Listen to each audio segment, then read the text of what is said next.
on the morning she'd finally had enough of his cruelty. "You are your father's daughter, Indigo Nash. You're never going to amount to nothing."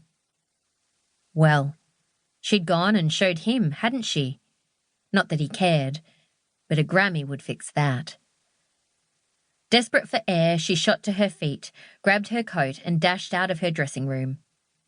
Her bodyguard and childhood friend had lectured her again and again to never go anywhere alone, but she just needed a few minutes to gather her wits before going on stage. The back door of the tavern was almost as stubborn as she was, and she had to give it a firm shove before slipping out of the noisy bustle and into the snowflake-dusted night. Her breath escaping her in little white puffs, she tugged her sheepskin-lined R.M. Williams jacket in tighter as darkness engulfed her. Closing her eyes, she drew in a slow, deep breath and, counting to 6, blew it away. The sharp blow to her head came out of nowhere. With no time to react or call for help, she was pinned between a mammoth man and the wall of the alleyway. His hand, pressing painfully hard against her mouth, tasted like sweat and filth. His other hand gripped her wrists and twisted them painfully up behind her. He snarled into her ear, ordering her not to cry, and she bit back sobs.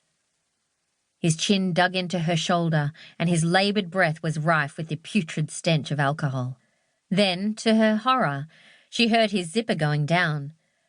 Her blood froze solid in her veins.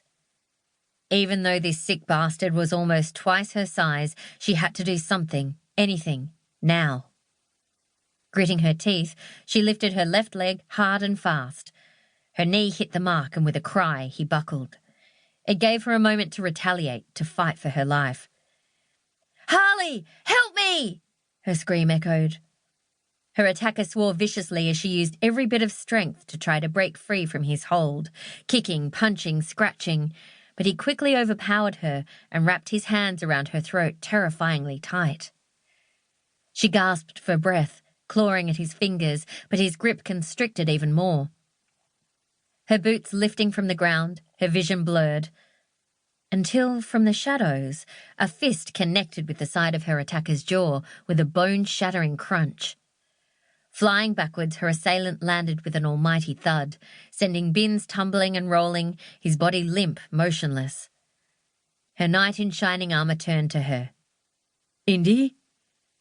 Heaving a breath and shaking like a leaf, Indigo fell into the safe haven of Harley Knight's arms. Chapter 1. 2 months later. Pulling on her favourite old gringo turquoise ankle boots, Indigo was relieved to be almost at the end of her tour. She could hear the 6,000-strong mob of country music lovers sardined into Billy Bob's Texas chanting her name. The noise vibrated through her chest, giving rise to that awful numbing panic she'd become accustomed to these past few months. The assault had left her with way more than bruises and a heightened sense of caution. Crippling panic attacks had become more and more frequent. Just like the deranged man who'd attacked her, the bouts of anxiety crept up on her, quickening her breaths, clamming her hands, shaking her to her very core, and usually at the most inconvenient of times. It was becoming harder and harder to get through the flight or fight sensation, especially when out on stage, under the attentive eyes of her fans. She dreaded news of her condition getting into the hands of the media.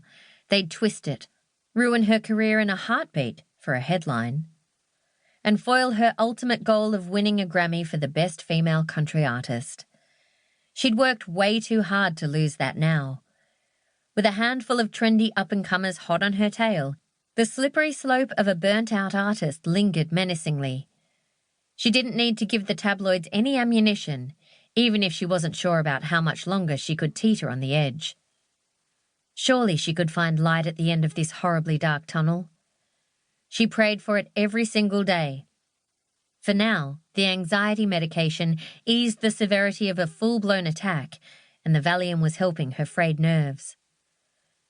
She couldn't be throwing away a musical career others would kill for because of her damn anxiety, especially before she could plant a Grammy on her shelf.